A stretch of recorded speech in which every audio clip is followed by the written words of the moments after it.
নমস্কার, কেমন আছেন সবাই? আশা করি সবাই ভালো আছেন। আমরা ভালো আছি। আমার নতুন আর একটি ব্লগ নিয়ে চলে আসলাম। আশা করছি পুরো ব্লগটার সঙ্গেই থাকবেন। অনেকদিন পর এরকম ব্লগ নিয়ে চলে আসলাম। আশা করছি দেখবেন সবাই।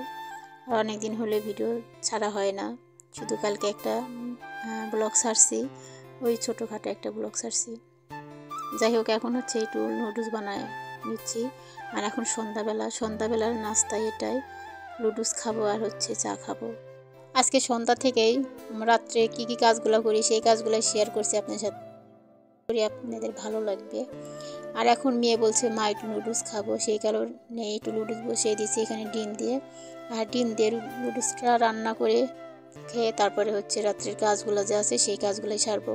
আর আজকে সারাদিন না ওরকম শরীরটা বেশি একটা ভালো ছিল না, সেই জন্য না অনেকগুলো কাজ জমিয়ে রাখছি, সেই কাজগুলোই সারবো। আর সেই জন্য রাত্রে রাখছি কাজগুলো। আর ঘর দোয়ার যখন অগোছালো থাকে না তখন কিন্তু একটুকু ভালো লাগে না দেখতে, আর শরীরের মধ্যেও না ভালো লাগে না। আর কাজের মধ্যে মন থাকলে না শরীরটা কিন্তু এমনিই ভালো হয়, মানে হয়ে যায় আর কি। আর আজকে সারাদিন না আমি সময়ও পাই না, এরকম অনেকগুলো কাপড় চোপড় ছিল সেগুলো কেচে দিয়েছিলাম, মেয়েকে নিয়ে প্রাইভেট ছিল। আর এখন যেহেতু স্কুলটা বন্ধ সেই কারণে মানে অতটাও চাপ নেই। আর যখন হচ্ছে ওই জামা কাপড় কাচার থাকে সেগুলো মানে তখন একটু চাপ হয়ে যায় আর কি। যাই হোক, তারপরে অনেকক্ষণই কিন্তু পর এটা। আর তারপরে একটু দুধ জাল দিয়ে নিয়েছি, এখন তিনজনাই খেয়ে নেব দুধটা, খেয়ে তারপরে আমার কাজ। মাঝে মাঝে না কোনো কাজই করতে ইচ্ছা করে না, কীরকমই যে লাগে, মানে কিছুই ভালো লাগে না। জানি না এরকম সবারই হয় কি না, কিন্তু আমার সাথে এরকম হয়। মানে একটা কাজও করতে ইচ্ছা করে না, মনের মধ্যে যে কতটাই খারাপ লাগে, অনেক কিছু তখন মনে পড়ে না, তখন আর কিছুই ভালো লাগে না। কিসের সংসার আর কিসের আমি, মানে এগুলাই আর কি। যাই হোক, সেগুলো ধরে নিয়ে থাকলে তো আর সংসার চলবে না, সংসারের কাজ কিন্তু করতেই হবে, আর সংসারটাকে চালিয়েও নিয়ে যেতেই হবে, যেহেতু একা হাতে সংসার চালাতে হয় সেই কারণে। তাই এখন ভাবলাম যে একটু দুধটা খেয়ে নিই। আর এখন না প্রায় হচ্ছে 8:30টার মতো বাজে। আর ও খাবে হচ্ছে একটু চিড়া দিয়ে আর কলা দিয়ে, আর আমরা এমনি দুধ খাবো, যেহেতু সন্ধ্যার সময় হচ্ছে লুডুস খাইছি সেই কারণে। আর হচ্ছে দুধটা খাইতাম না, ওই হচ্ছে দুদিন হলে খাওয়া হয় না, আর শরীরটাও বেশি একটা ভালো না কারোরই। আর দেখা যায় অনেক দিন হলো না, ওই যে সংসারে মানে লোকজন আসা যাওয়া এরকম ছিল, তো মানে পরিশ্রম একটু বেশি হয়েছে, সেই জন্য শরীরটা একদম ক্লান্ত হয়ে গেছে। আর সেই কারণে ভাবছি যে এখন একটু নিয়মিতভাবে মানে শরীরের যত্ন নেব, খেয়াল করবো আর কি। আর এদিকে আমার মেয়ে হচ্ছে এদিকে রং করছে, মানে ফেব্রিক দিয়ে কী আঁকাচ্ছে। আর এদিকে ও যে অনেকগুলো জামা কাপড় জমে আছে। আর আজকে না ফ্যান নষ্ট হয়ে গেছে ওই ঘরেরটা, আর এই ঘরের ফ্যানটা না ওই ঘরে লাগানো হয়েছে, যেহেতু এই ঘরে ওইরকম কেউ থাকে না সেই কারণে এই ঘরের ফ্যানটা ওই ঘরে লাগানো হয়েছে। আর ফ্যান হচ্ছে আমাদের এখনও গ্যারান্টি আছে, সেই জন্য কালকে নিয়ে যাবে ফ্যানটা বদলে আনার জন্য। আর যাই হোক, এখন যেহেতু গরম পড়ে গেছে ফ্যান ছাড়াও কিন্তু থাকা যায় না। আর ওই ঘরের সমস্ত জামা কাপড়গুলো এই ঘরে নিয়ে চলে আসলাম, এই ঘরে এখন সমস্ত জামা কাপড়গুলো গুছিয়ে নেব। থাকলে কিন্তু ওরকম কাজ কম হয় না, আর ভিডিও না সেই কারণেই করতে পারি না, অনেক দিন হলে কিন্তু ভিডিও ওরকম করা হয় না। ওই দেখা যায় এটা এই কাজটাও কিন্তু একটু অন্যরকম। আবার হচ্ছে সংসারে লোকজন আসলে যেহেতু একা হাতে কাজগুলো করি সেই কারণে না একটু মানে সমস্যা হয়ে যায় আর কি। আর আমাদের না একটু কল চেপে কাজ করতে হয়, জন্য বেশি সমস্যা হয়। ওই দেখা যায় কি মেয়েও জল ভরতে চায় না, ওর বাবাও জল ভরতে চায় না, মানে এরকম একটা সমস্যা আছে আর কি। যাই হোক, সেগুলো ধরে নিয়ে না মানে সংসারের কাজগুলো করতে নিয়ে আর ভিডিও করা হয় না। তো যাই হোক, এই জামা কাপড়গুলো না কেচে দিয়েছিলাম আজকে, আর শুকিয়ে গেছে। এই সারাটা দিন চলে গেছে, আমি কিছুই গোছাই নাই, কোনো কাজেই হাত দিইনি, এতটা খারাপ লাগলো আজকে। তাই ভাবলাম যে এখন গুছিয়ে রাখি, না হলে সকালে তো এগুলো গুছাইতে হলে না অনেকটাই মানে দেরি হয়ে যাবে, সকালের কাজকর্ম, আবার সকালে রান্না বান্না আছে। আর কালকে সকালে মেয়ের ওরকম প্রাইভেট নাই, তারপরে সকালে একটু কাজও আছে, মানে টয়লেট পরিষ্কার করা, মানে অন্য অন্য কাজগুলো আছে সেগুলো করবো কালকে। আর এখন এগুলো গুছিয়ে আর ড্রয়ারের মধ্যে রেখে দিচ্ছি। আর সময় যে জামা কাপড় মানে যেগুলো একটু বাইরে যায়, এখন তো শীতের দিন চলে গেছে, সেই শীতের জামা কাপড়গুলো না এখনও কিছু কিছু তুলে রাখছে, আর কিছু কিছু রয়ে গেছে আর ভিতরে এক সাইডে রেখে দিছি। আর যেগুলো সবসময় জামা কাপড়গুলো পরি বাইরে যায় সেগুলো না এর ভিতরে রেখে দিছি। আর যেহেতু আমার আলনা নেই, আর আলনার পুরো না অনেকগুলো কিন্তু জামা কাপড় রাখা যায়, আর আমার আলনা রাখার জায়গাও নাই, আগে ছিল আমি ওটা বাড়িতে দিয়ে দিছি। আর সেই জন্য একটু জামা কাপড় রাখতে না একটু কষ্ট হয়, মানে যখনকার জামা কাপড় না তখনই গুছিয়ে রাখতে হয়। আর এর মধ্যে তো অত জামা কাপড় ধরে না, যেহেতু নিচের থাকগুলোতে আবার জুতো রাখি সেইখানে।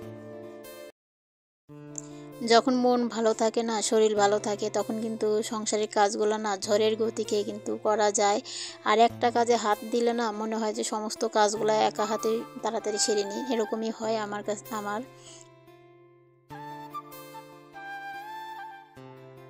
জামা কাপড়গুলো গুছিয়ে চলে আসলাম, এই ঘরটা একটু গুছিয়ে রাখবো। আর যেহেতু এই ঘরে ওরকম থাকা হয় না, আর এই কম্বলটা না ওই ঘরে গায়ে দিই। আর দুজনে মানে আমরা তিনজন যেহেতু, আর একটা গায়ে দিই দুইজন, একটা মেয়ে গায়ে দেয়। আর সেই কারণেই মানে এখন একটু এখানে গুছিয়ে রাখছি আর কি। আর মেয়ে এই ঘরে শুয়েছিল তখনই নাই কম্বলটা খুলে রাখছিল, আর আমি এখন গুছিয়ে রেখে দিলাম। আর এই ঘরটা না একটু গুছিয়ে ফিটফাট করে রেখে দেব, সকলে এই ঘরে যেন আর কোনো হাত না দিতে লাগে সেই কারণে। আর ফ্যানটা খুলে এখানে রেখে দিছে, কালকে নিয়ে যাবে। আর এখন ঘর দোরগুলো একটু ঝাড়ু দিয়ে নিব, যেগুলো কাজ হচ্ছে বিকালে সেই কাজগুলো আমি রাত্রে করছি আজকে। আর বিকালে একদমই ভালো লাগলো না, সেই কারণে বিকালে কাজগুলো কিন্তু আর করতে পারি নাই।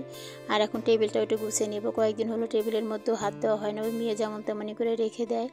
আর সেই জন্য একটু টেবিলটা ভালো করে পরিষ্কার করে বই টইগুলো একটু গুছিয়ে রেখে দেবো।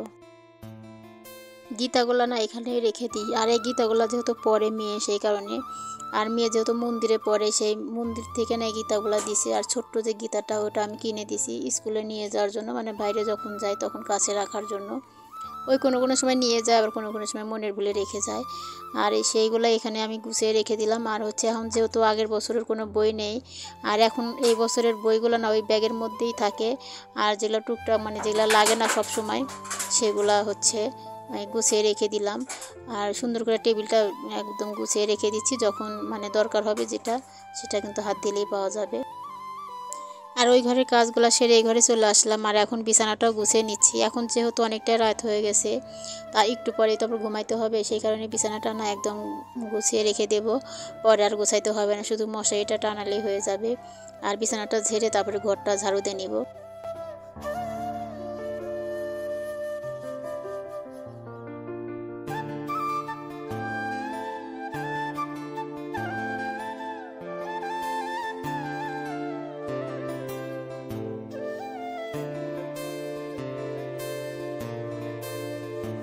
একটু সময় ঘরের কাজগুলো না করলে না এরকমই হাল হয়ে থাকে ঘরের।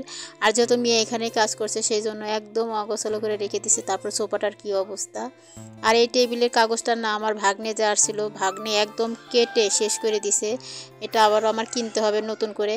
আর যে কয়দিন চলে চালাই, তারপরে আবার নতুন দেখে আর একটা কিনে আনবো। আর এখন সোফাটা আগে গুছিয়ে নিয়ে এখন যদি সোফাটা গুছিয়ে রাখি না, তাহলে আর আজকে আর মানে কালকে সকালে আর হাত দিতে হবে না। আর যে হচ্ছে অনেকটাই রাত হয়ে গেছে, সেই কারণে এখন গুছিয়ে রাখলে ওরকমই থাকবে। আর এখন তো আর খেলার সময় নেই। এখন ওই ঘরটা ঝাড়ু দিয়ে এই ঘরেই নিয়ে আসলাম। আর এই ঘরে না এক জায়গায় জড়ো করে রেখে দিব, যেহেতু রাত্রে ঝাড় দিলে বাইরে ফালাইতে হয় না, সেই কারণে এখন দুইটা ঘরে ভালো করে ঝাড় দিয়ে ওই এক জায়গায় মানে রেখে দিব। সকালে ঘর ঝাড়ু দিয়ে আবার ফেলে দেব। আর এখন ঘরটা ঝাড়ু দিলে কিন্তু ঘরের কাজগুলো হয়ে যায়। তারপরে হচ্ছে রান্না আছে। আর যে সন্ধ্যার সময় খাওয়া দাওয়া করছি না, ওই বাসনগুলো অনেকগুলো জমে গেছে, সেই বাসনগুলো ধুতে হবে। আর রাত্রে না বাসন ধুলে দুইবার ধোয়া লাগে আমার। ওই সন্ধ্যার সময় যে নাস্তা করা হয়, সেগুলো অনেকগুলো বাসন জড়ো হয়ে থাকে। আবার রাত্রে যে খাওয়া দাওয়া হয়, সেগুলোরও বাসন থাকে। ওই দেখা যায় সন্ধ্যাবেলার যে বাসনগুলো না, তখন আমি মানে রাত্রেই ধুয়ে রেখে দিই। এদিকে ভাত বসিয়ে দিই আর এদিকে বাসনগুলো ধুয়ে নিই। আর রাত্রে যে খাওয়া দাওয়া হয় না, সেগুলো আর ধোয়া হয় না। আর দেখা যায় যখন মেয়ের স্কুল থাকে তখন না ধুয়ে নিই। ওই যে মেয়ের স্কুল যে সকালে, তখন আবার বাসনগুলো ধোয়ার মানে একটু সময় লেগে যায়, তখন আর হয় না। আর এখন টেবিলটা ভালো করে পরিষ্কার করে নিই।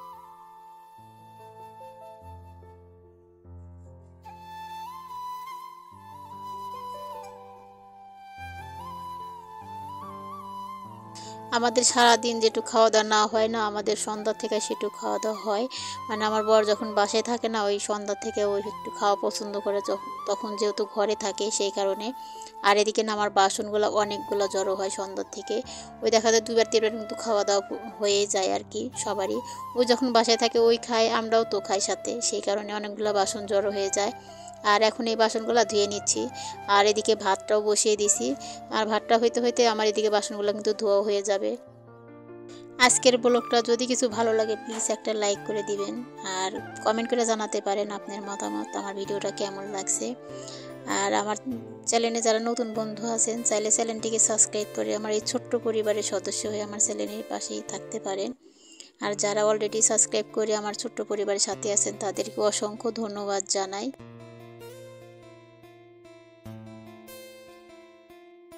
এখন বাসন টাসনগুলো না ধোয়া হয়ে গেছে, আর এই জায়গাটা ভালো করে একটু পরিষ্কার করে রেখে দেবো। আর এদিকে ভাতটাও কিন্তু হয়ে গেছে আমার, আর তারপরে খাওয়া দাওয়াটা সেরে নিব। আর এখন অনেকটা রাত হয়ে গেছে, 10টার মতো বেজে গেছে, 9:45। আর আমরা এই সময় খাওয়া দাওয়া করে নিই। আর এদিকে ওর বাবা মেয়েকে খেতে দিয়ে দিছি। আর খাওয়া দাওয়া করে এই বাসনগুলো আর আজকে ধোবো না, আর যেহেতু কালকে সকালে অতটা চাপ নেই সেই কারণে। আর এখনও হচ্ছে পরে চলে আসলাম। এই ভিডিওটা অনেক দিন আগের করা ছিল, আমার বোন যখন ছিল তখনকার ভিডিও। ওই একটু পিঠা বানিয়ে নিয়েছিলাম, পোয়া পিঠা। আর সেই আমার মানে ভাগনার জন্য, আর আমার মেয়ে পছন্দ করে সেই কারণে।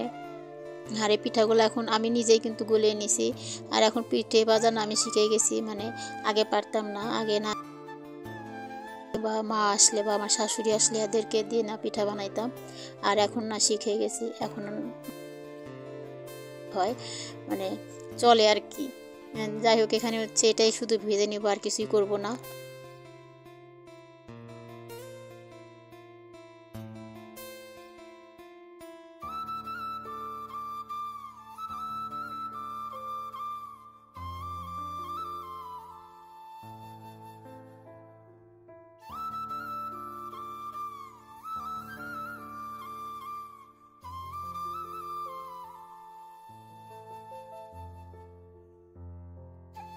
এই ভিডিওটা করা ছিল শুক্রবার বিকালে। আর সেদিন আমার বর বাজার থেকে অনেকগুলো মাছ কিনে আনছিল, মাছ, হাঁস।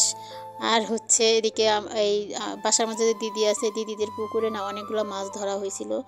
আর দাদা মাছগুলো ধরে নিয়ে আসছিল, তাই দুজনে বসে এখানে মাছগুলো কেটে নিচ্ছি। আর দিদি হচ্ছে আমাকে অনেকগুলো মাছ দিছে, সেগুলো কেটে নিচ্ছি। আর এখানে মাছের হাটের মতো, মানে মাছের হাট বসছে আর কি। আর হাটে থেকে মাছগুলো কিন্তু আমাদের কিনে আনছে। আর এখন যেহেতু শহরের মধ্যে না বাজারে ওরকম যায় না কিন্তু মাছ কিনতে, ওই গ্রাম সাইডের থেকে না এই মাছগুলো কিনে আনে। যেদিন হাট বার থাকে সেদিন যায়। আর মাছগুলো না অনেক ভালো ছিল, নদীর মাছ। আর মাছগুলো খেতেও কিন্তু অনেকটাই মজা ছিল। এর ভিডিও এখানেই শেষ করব, আবারও দেখা হবে নতুন ব্লগের সাথে। ততক্ষণ সবাই ভালো থাকবেন, সুস্থ থাকবেন। সবাইকে ধন্যবাদ জানাই। আর বেশি একটা বড় করছি না, আজকের ব্লগটা অনেকটাই বড় হয়ে গেছে তাই।